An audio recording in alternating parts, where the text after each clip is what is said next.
Hey, everybody, welcome to EduMatch. Thank you so much for tuning in and hanging in there with us. So we are so happy to have you. And tonight we have an amazing panel, a wonderful episode ahead of us. So definitely excited to jump into this great topic. So follow along with us as you are doing, if you hear my voice right now, podcasts with an s.edumatch.org/tweet talk.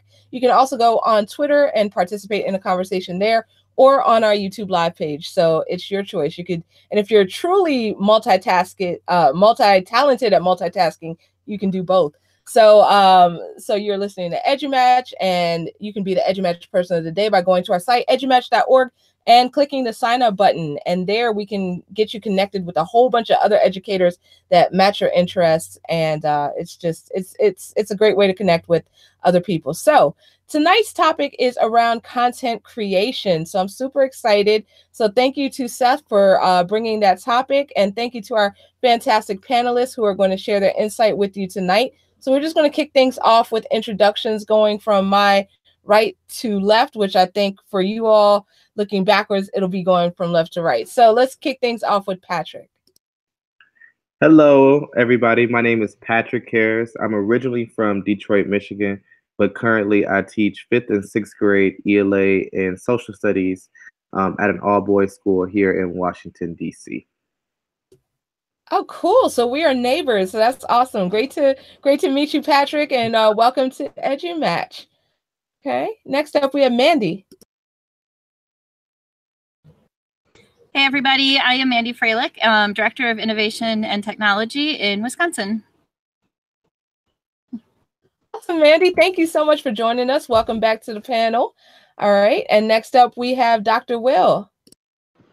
I'm Dr. Will, host of the Dr. Will Show, where I interview educators and entrepreneurs on leveling up. Awesomeness. So glad to have you back on panel, Dr. Will. Thanks for joining us. All right. And we also have returning to panel, Desiree. Hello, everyone. My name is Desiree Alexander. I am the founder CEO of EducatorAlexander.com and Educator Alexander Consulting, and I am the regional director of North Louisiana for an educational nonprofit called APAL. All right, awesome. Great to have you back, as always, Desiree. And also returning to panel, we have Krystal Morgan. Hey everyone, my name is Krystal Morgan. I am a STEAM instructional coach in Dallas, Texas. I work with all grade levels from 6th grade through 12th grade, but I'm housed on a campus with 5,000 students and 300 teachers. So glad to be a part of this. Well, we are glad to have you here. So thank you so much for joining us again, Krystal. I had the pleasure of seeing you last week when you were here in the DC area. So that was awesome to be able to hang out. All right, great. Next up, we have Bill. Well, hello, everybody. My name is Bill Chapman. I'm a retired middle and high school social studies teacher. I started teaching in 1970 and retired in 2007. Happy to be here. Awesome. Well, welcome to EduMatch. We are so happy to meet you and to have you on panel. So thank you so much for joining us, Bill. And next up, we have Barbara, who is a trooper, and I'll let her tell you why. Hi, good morning. Morning on my end. I'm Barbara here, currently in Doha, and Tech Director and Tech Integration Specialist with International Schools. Yes, Sarah, 1 o'clock after 1 in the morning, loving it.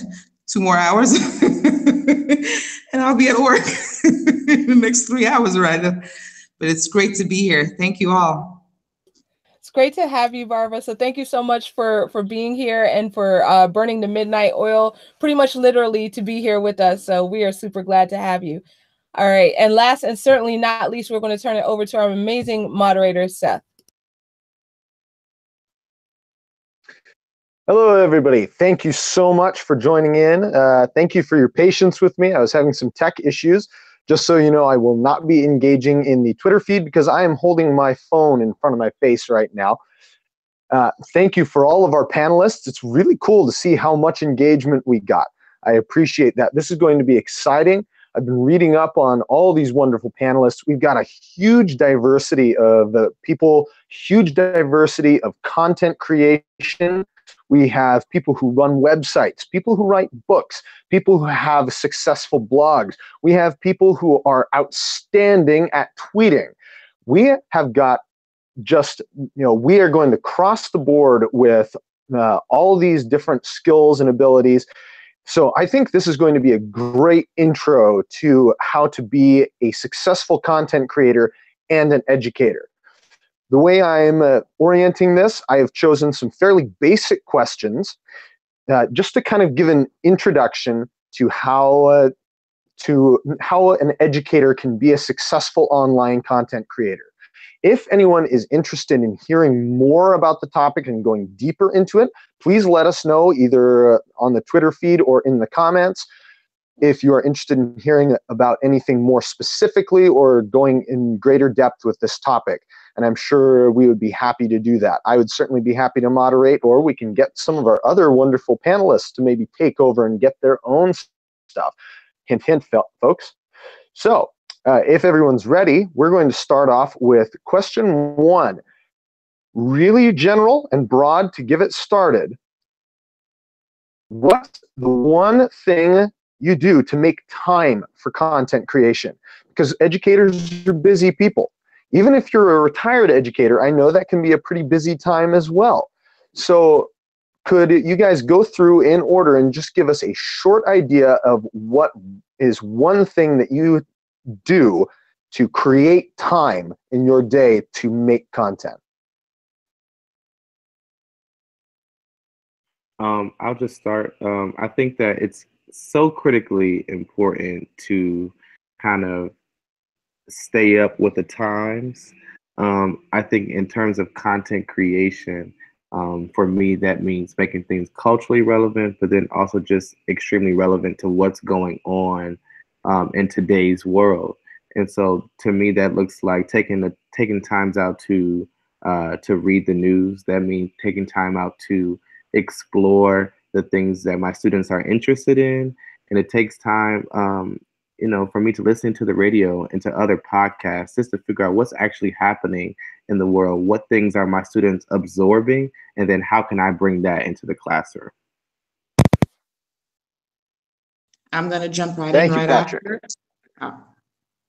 And for me, I'm going to add on to what Patrick said. Aside from just being current, for me, I like to curate in advance. It keeps me organized. So not only am I getting set to prepare and put together what I need for the learners, I like to know in advance, an order of sites that I'm going to be using, links that I'm going to be using, taking into account their interests, but having it curated so that when I do need it, then I know I have it somewhat all in one place, so I'm not fiddling and looking all over the place, searching for content and information to support that content. It would be curated in advance for me. Well, Okay, I'll jump in. Well, what I do to make sure that I have enough time to do that, like how I actually make the time, is I make sure that I try to stay as organized as possible. And I am not a naturally organized person, so it takes a lot of work for me to do that. So for me to make sure that I make the time every week, I actually keep a Trello board going, kind of ongoing with all of my projects. And then every Sunday, I move the things that have due dates for that week onto my calendar. And from the time that I'm home from work until the time that I would roughly go to bed, I literally schedule every little thing in. And I have 4 kids as well, so I schedule in all of their baseball games that they have going on, even like extra time for driving and things like that. I literally schedule every minute. I have to do that because that's the way that it keeps me organized. And so I think for other people, it's super important just to figure out what system it is that works for you.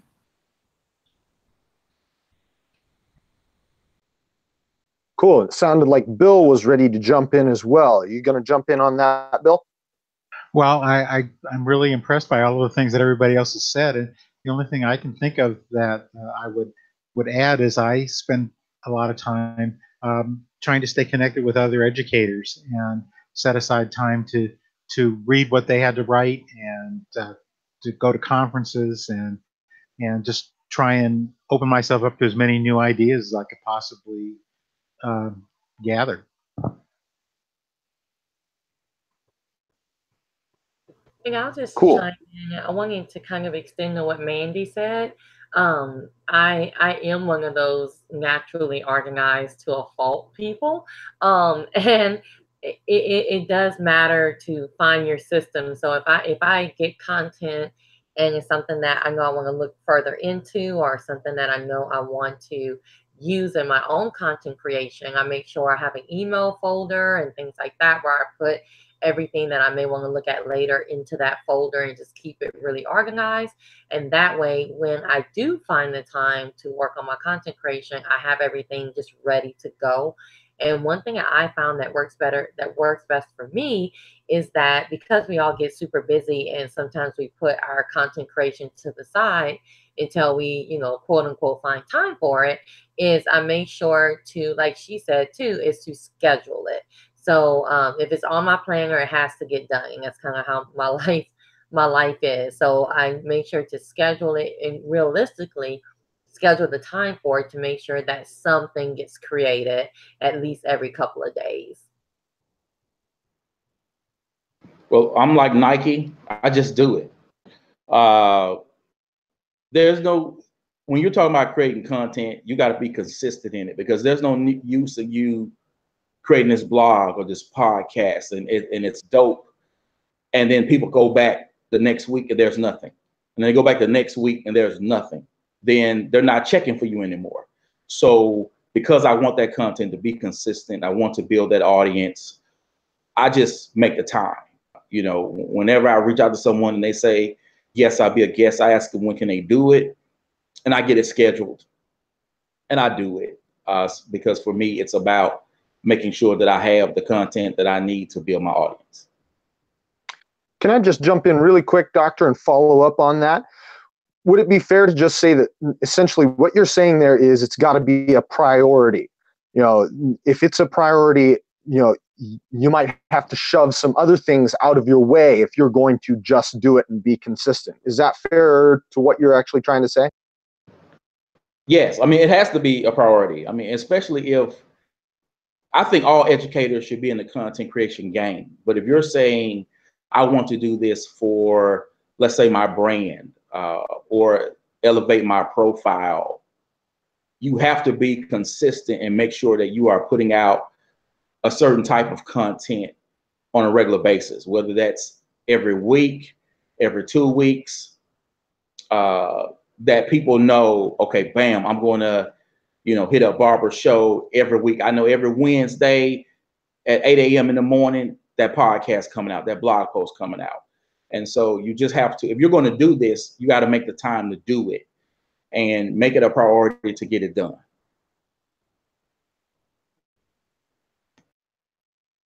Cool, thank you. And I believe we haven't heard from Ms. Morgan yet.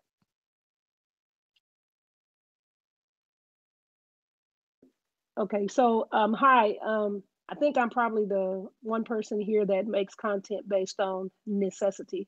My content that I create is curriculum for teachers and what they need based on a conversation we have on an upcoming lesson. I don't have a podcast. I don't have I'm not into trying to get my name out there and market myself. What I'm into is trying to make sure I keep students engaged. So one of the things that I do in order to curate information is I keep my phone with me and I take pictures of everything that seems relevant, and in listening to what the students are talking about and seeing what's happening in the community, and then trying to make the content relevant in whichever subject that I'm supporting at the time and making it engaging. So I'm not necessarily producing anything on a weekly basis. I'm not putting anything out there that the rest of the world is going to see, but I am putting something in a child's hand depending on the content and the subject that the teacher is requesting assistance in. So yeah, curation is very important, making sure you always have a source. If you see something interesting, making sure you document it in some form or fashion. For me, that's just taking a picture of it with my cell phone and then finding a way to connect to what the students are talking about with the real world. That's what I do. Outstanding, Ms. Morgan. Yeah, making sure that you have the stuff there. I appreciate that. Wow, we are already getting well into it, and I can already see some tie-ins. It's all linked together. So we'll just go back around with our second question. We'll start with Patrick, and let's try to keep this answer pretty quick because I imagine these things are going to be fairly well shared across educators. But just to kind of affirm what people are dealing with, starting with Patrick, what's the biggest thing that gets in the way of creating content for you? I might need to hit up Mandy because I really struggle with organization. So like that's one of the things that I struggle with. The things that get in my way is, you know, organizing everything that I have to create to ensure that I'm creating the highest quality product that I can. Outstanding. Next up, we should hear from Desiree. I would say time. Just making sure that you have the time to do it, making sure you just do it, like Dr. Will said. So I would just say time. Cool. And let's go to Ms. Morgan next. Go in the order of the rotation. So I think that your order is different on everybody's screen because, so we're going to go by your order, Seth, let you call us out. I think that'll be the best thing. For me, the biggest thing that gets in my way is I tend to be more creative than my teachers are. Since I am an instructional coach, I try to utilize technology that is current and relevant to the students. And with my teachers having limited exposure to new resources, integrating technology into the English, the science, the CTE courses is a difficult transition for the teacher. So my biggest obstacle is getting buy-in from the teacher to allow the students to use it because the students already know how to use it. So that's mine. Okay, cool. Next up, let's go to Barb. For me, it's definitely the same. It would be balancing time and making the time to actually curate information, getting the information out there, taking into consideration the learner's personalization and their needs. And where I am currently, having to factor time and the needs of the learners, especially with a predominantly EAL group that I'm working with here in the Middle East, getting the time to curate the information and getting it organized for this information and personalizing it for them is essential and the biggest hurdle for me, for them. Outstanding. Next up would be Mandy on my order. I would say that time is number one, and also I have absolutely mastered the art of procrastination. So I fight that pretty hard every time something comes around, trying to just make sure I'm getting things done on time and scheduling them. So I actually do get them done. Next up, to the doctor. For me, it's keeping it fresh. I shoot so many podcast episodes that at some point it's like, okay, I need a break. I need a break. I'm just chugging along. Even this month, my goal is to shoot 24 episodes so I can, you know, completely don't do anything for the summer, and I'll still be able to release 8 episodes a month. So I just, you know, try to keep it fresh so mentally I'm still engaged.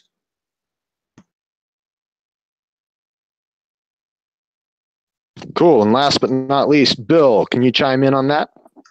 Well, for me, I guess it was, you know, periodic burnout. I would just, you know, throw everything I had into the work I was doing, and just at times, you know, the gas tank would run empty, and I'd have to stop and find a station and refill. Okay, sounds good. And I've got a follow-up question on that, just really quick. Bill, you run a full website to go along with it, classroomtools.com. And with that, it seems like there's going to be a lot of extras beyond just the content creation. You have to maintain the site as well. And, you know, it's more intense for you, but I feel like a lot of other people have that, where they've got side things. If they've got a blog, sometimes there are issues with the blog, or they have to update the formatting with social media. Sometimes you have to revamp your audience and go back through, clean things out. Does just taking that periodic time out help you approach those kinds of outside problems with a greater degree of freshness. Yeah, but sometimes I don't wait. One of the biggest problems, and I've had this website for 20 years now. This is started in 1998, and one of the biggest problems is link rot. I mean, it's really serious. Things change, sites disappear, people change providers, whatever, and you know, just going through and finding whether the links are still live or not is a real time consuming operation. Thank you. And for the bloggers on the panel, have you ever had any problem with that in link rot? Because good blogs include some links and stuff. Have any of you bloggers in the panel had problem with that? And is there a way that you counter that? Well, I'll jump in at educatealexander.com. Because I have so many links to so many different tech tools and digital citizenship tools and things like that, that you definitely encounter that it's here one day, it's gone the next. And one way that I counter that is I either do one of two things. Either I go through and click on random links when I can, just to make sure that things are updated and fresh, or you can pay somebody to do it. Tell them, hey, click on every link, make sure everything's still, just send me a list of what's not working. And, that's a way that you can do it too. You don't have to pay them much, but just pay somebody to just kind of go click on your links and see what's working. And who do you have any specific resources, groups that you go to, or is it just sort of like freelancers in your own personal network? Yeah, it's freelancers in my personal network. Outstanding. Anybody else got something to go into that? I'll wait for a few seconds, see if anybody chimes in.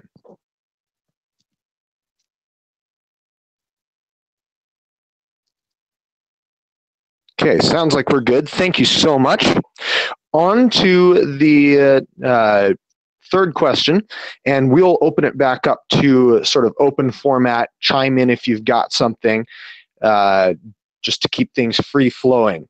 Where do you get your inspiration for content? Few people have touched on it already, so if you have, I'd appreciate it if you open things up and expand on it a little bit. If you don't mind, I'll go. Seems like for me, I love it when I walk into a Lowe's or into a Home Depot or Best Buy, and specifically Lowe's, when I'm purchasing something and they have to actually measure and cut, and it's actually math in action, especially for my students that struggle in geometry. The real world is filled with math every day. So I'm constantly looking for my purpose is integrating math into all of the rest of the contents in the high school environment. So I'm constantly looking for English, constantly looking how math is active in there. So when I'm there and I see that happening, that's when I try to catch a video and I ask somebody, can you explain this to a student? When I see someone working on some plumbing, hey, can you explain this to a student if a student was going to do this?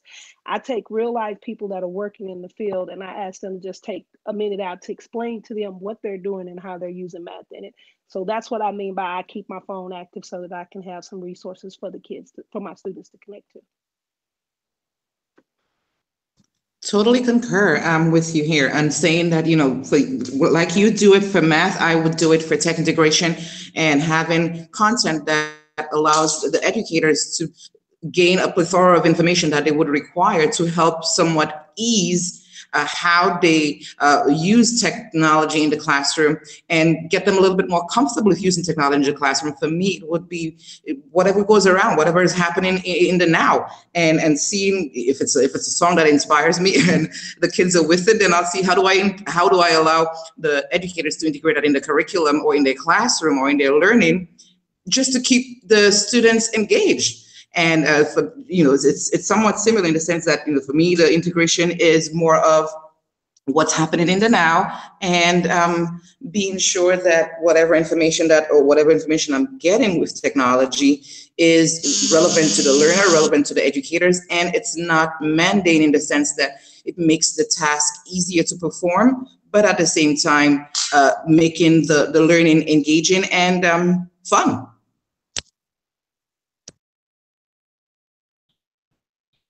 I get a lot of my content ideas from like just listening to conversations around me and some of my experiences in school. I take a lot from conversations I have with teachers, and sometimes I actually have to wait in order to post a blog about it, just because it was too recent of something that happened. I don't want anyone to know that I was blogging about them, but I usually go about it that way. And sometimes if something happens where I'm not ready to post a blog yet, I will just start the blog post. I'll put my thoughts in there very quickly, and then save that one for a week where maybe I haven't heard anything. But that's why if you're a regular reader of my blog, I probably give you whiplash sometimes with my topics. It's more because I try to take things that happen to me every day and blog about them in some way.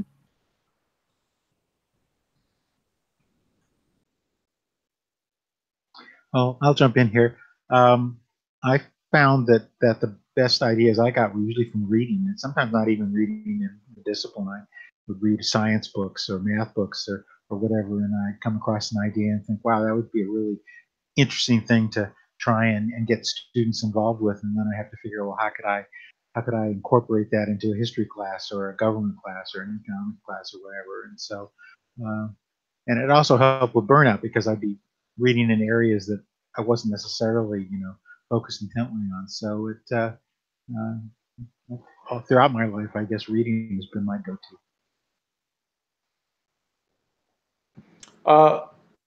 I'm inspired by the people I follow on Twitter, YouTube videos I watch on YouTube, or some TV shows or whatever, because, season 4 of my podcast is very different from what people have seen previously. So for me, when someone does something, I go, oh, they're talking about how to buy a house. I know somebody on Facebook that's trying to buy a house. Oh, let me talk about that on my show, because I know that my audience, they're educators, but they're human beings. And so I try to bring a show where I bring topics to them as people, and not necessarily, okay, we're going to talk about this curriculum, which I had done in the past, but season 4 is different. So I'm just inspired about different stories of the human experience. And I try to do a show that way to then bring it to my show to help my audience level up.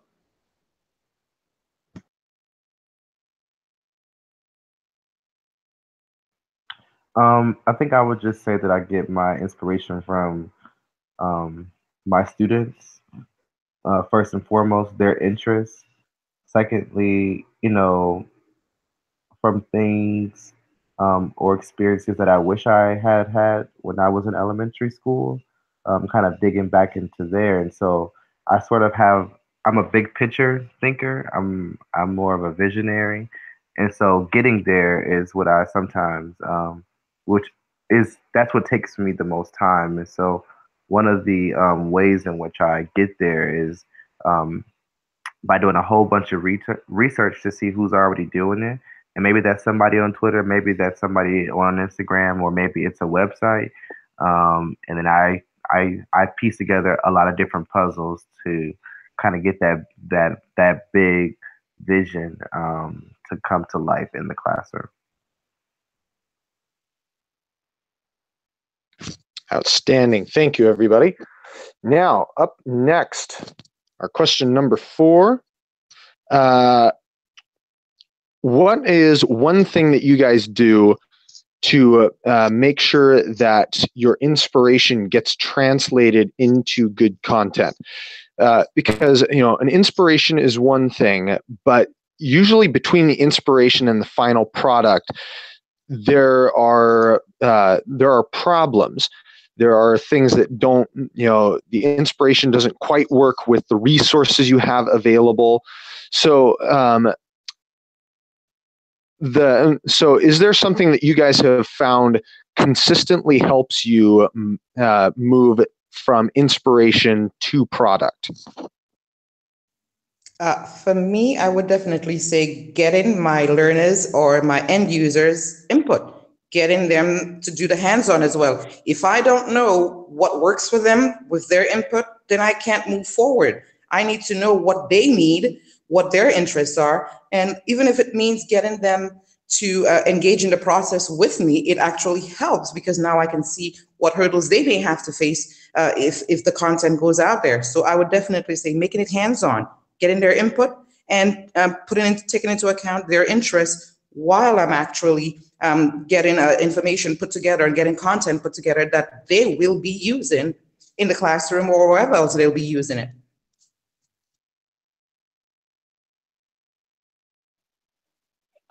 For me, Bill, you're not Bill, you're Seth. Hi, Bill, how you doing? Hi, Dr. Will. For me, one of the things that I've been focusing on this school year has been incorporating 360 and virtual reality. I actually had bought a class set of 360 virtual reality headsets, and I watched a lot of videos on YouTube, and I've actually began to produce 360 word walls and 360 videos where the kids can actually engage on the individual level so that we can address individual learners in their own way. I've used this in a biology class and an algebra 1 class in one of my CTE consumer classes, and it's really just trying something that they would not see in a traditional classroom is one of my most important inspiration, the context that's not the norm.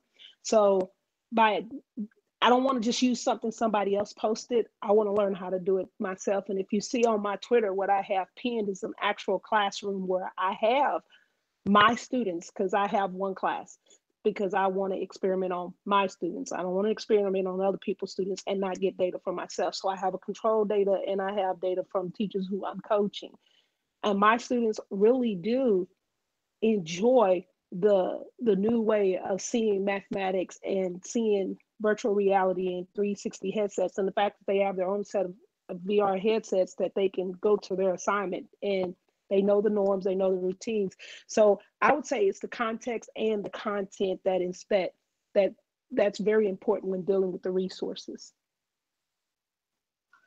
Well, hello, Krystal. I think that my approach was that I never really considered anything finished. Whenever I did something and I used it, then the next year I tinkered with it again, and it always became something different. And each iteration got better and better and better. Then I retired, and I guess they're all finished now. But at least when I was using them, they were never really finished. Each year I just refined them, and part of it was because I needed to. Students were not the same from year to year. They had different needs, different interests, different whatever, and I had to adapt whatever I'd done before to them. But I think the idea that they're never finished is a good one, because I could come back to it looking at it with fresh eyes, but also with the experience of what I'd done with it in the past.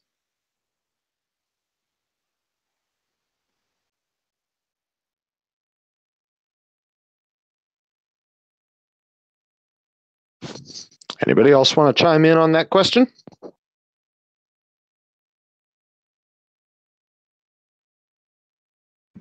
Oh, I would just say make the investment to pay for stuff. I know we're educators, and we lose our minds because when someone starts charging you for something because we want the free, but you need to pay for stuff. So if you are going to have a blog, go ahead and pay for your specific URL and pay for some of the widgets and other stuff you want, because there are going to be things that you want to do with that blog that is going to require you to pay for it. And it'll look more professional when it's, such and such.com as opposed to such and such.wordpress or such and such whatever. I started going Zoom, and I paid for Zoom because I was having problems with Google Hangouts because, we know it was free, but I was having these interviews and some of these people were coming on my show and it'd be like, and I'm like, damn, I'm sorry. I'm like, you're messing with my flow right now. This person is dropping gems and they're just fading out. And so I went to pay for Zoom, and it took away that.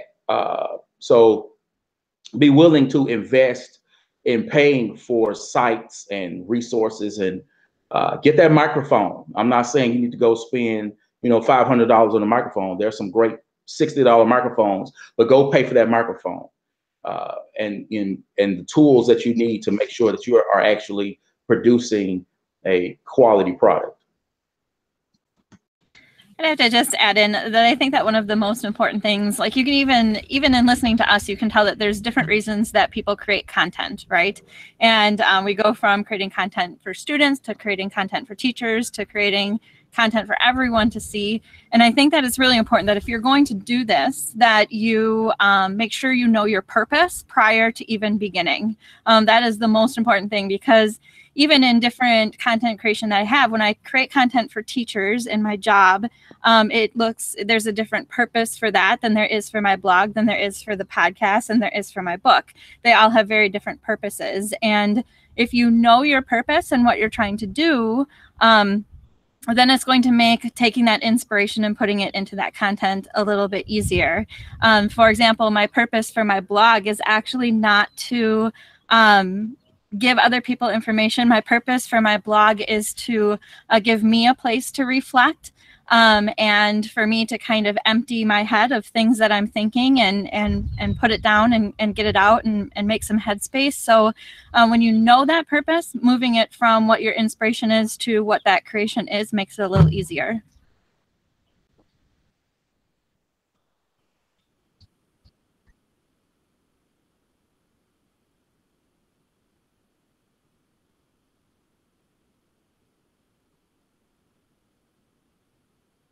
Hey, Seth, I think you might be muted.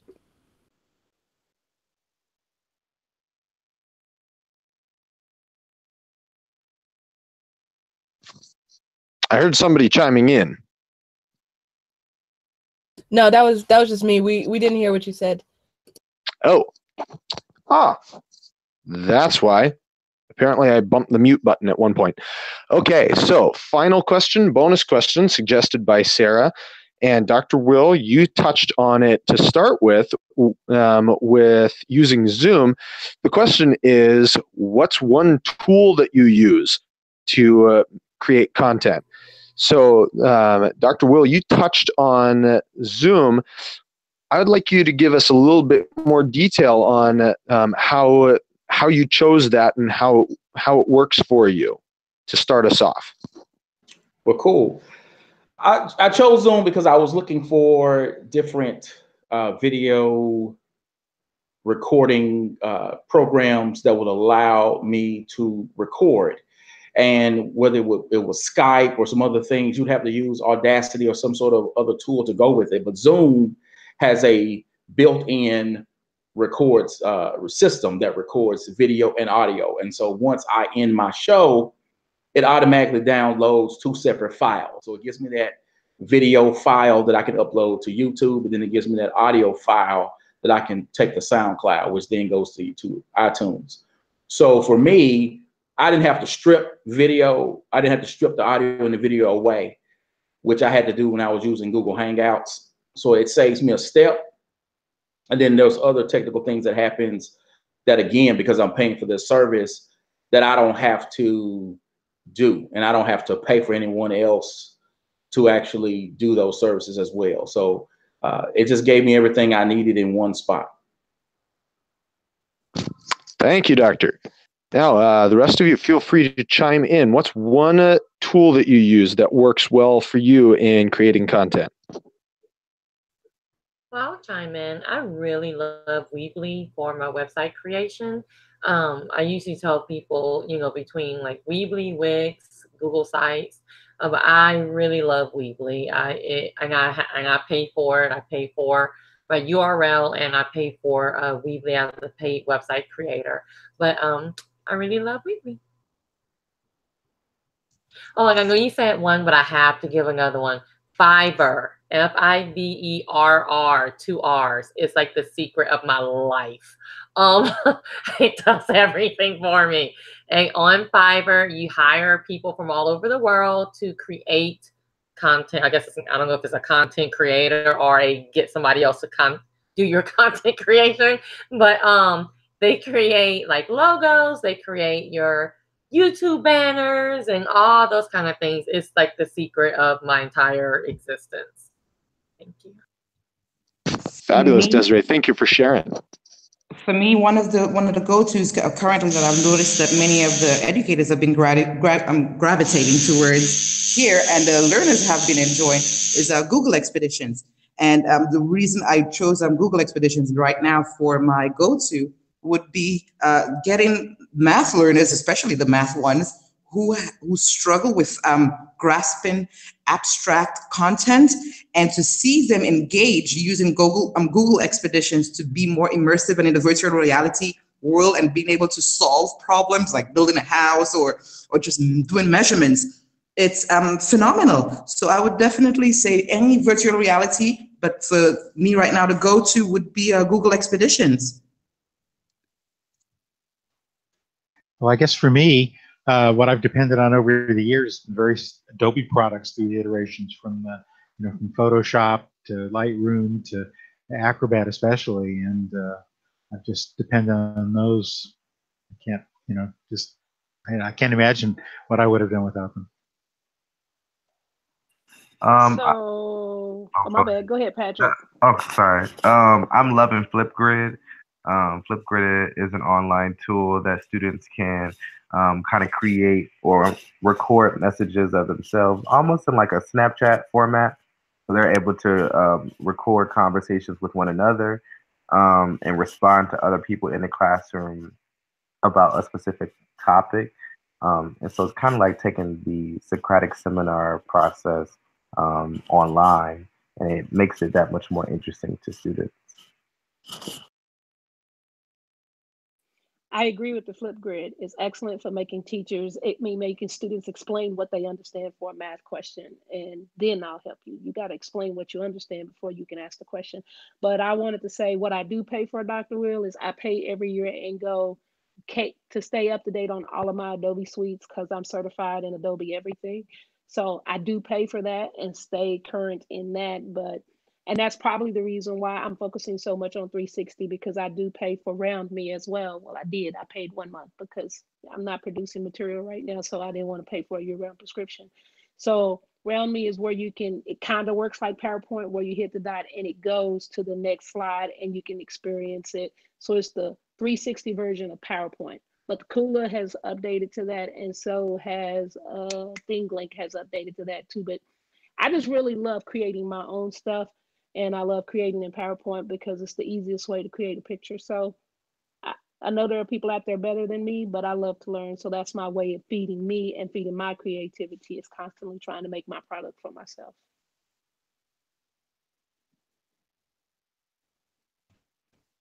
I'd have to go with both Rochelle and Brian on the chat where they said CoSpaces. CoSpaces is amazing.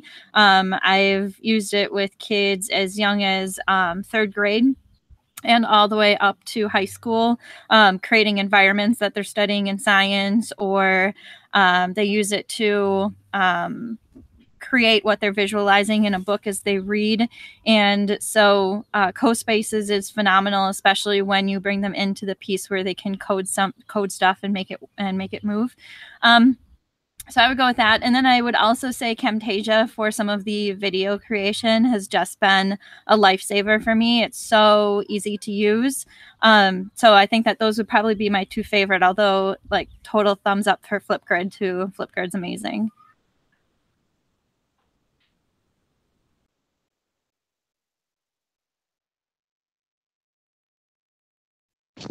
Okay, I don't believe I've missed anybody, so I believe that wraps it up.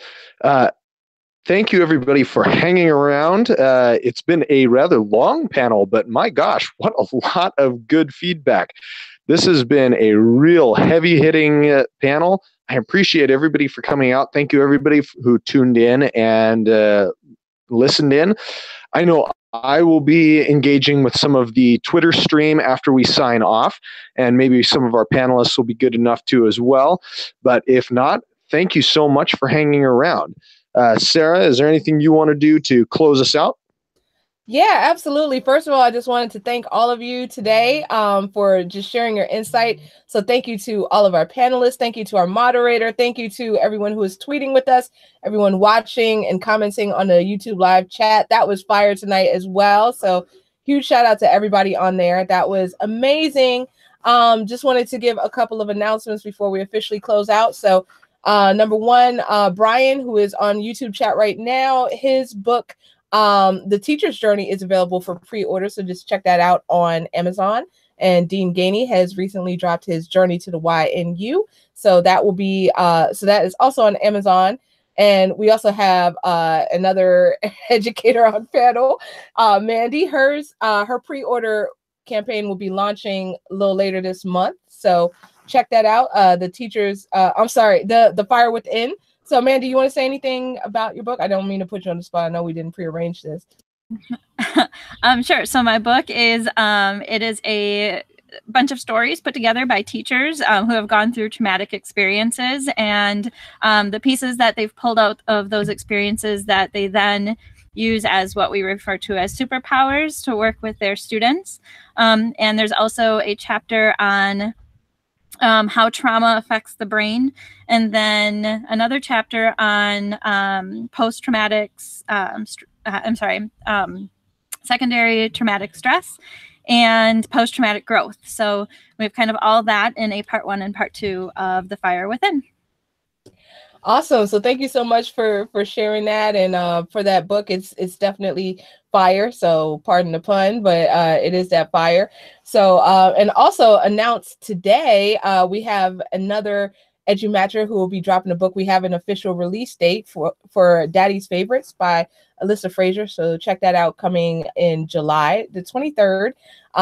So definitely stay tuned for that. So got more great EduMatch books in the works. The Maker books coming out, and submissions are open for EduSnap 18. So definitely put in a submission if you'd like to write a chapter about whatever you are seeing in your sphere of influence. So whatever's affecting you educationally. So in terms of upcoming shows, we have one tomorrow, 7 p.m. We're going to be talking with Meredith Johnson with Book Camp PD. So tune in for that. Same bad time. Actually different bad time, but same bad channel. And next week we are off for Mother's Day, but the following week we will be having a special episode on high performing PLCs with Josue Fales. So check that out. Check it out, podcast.edumatch.org/sign up if you want to be there for that. So everybody have a fantastic evening / afternoon / morning if you're Barbara, and y'all take it easy. So thank you so much again for everything.